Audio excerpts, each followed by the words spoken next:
Hey guys, Full Throttle Taping, Ben's Drywall here. Just wanted to talk about flat boxes for a minute and what size you should use where, depending on the situation. So I'm going to turn you around here and show you where I'm going to use this 10-inch box. So before I even fill this box with mud and run that joint, I'm going to grab some lubricant of my choice. You want to make sure that you're using something that is safe with the components of your tools, such as gaskets and stuff like that.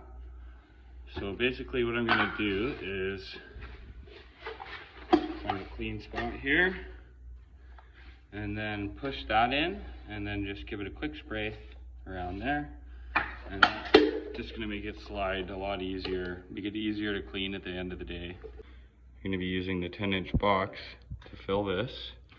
And if you set your box here while the crown is on open, you can see how much fill it's going to take.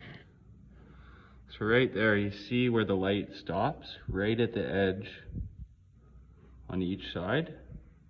So that's going to fill that perfectly.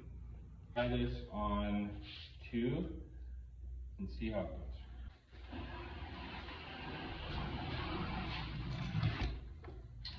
So as you can see, that wasn't enough mud because you can still see the tape. So I'm going to switch it down to 1.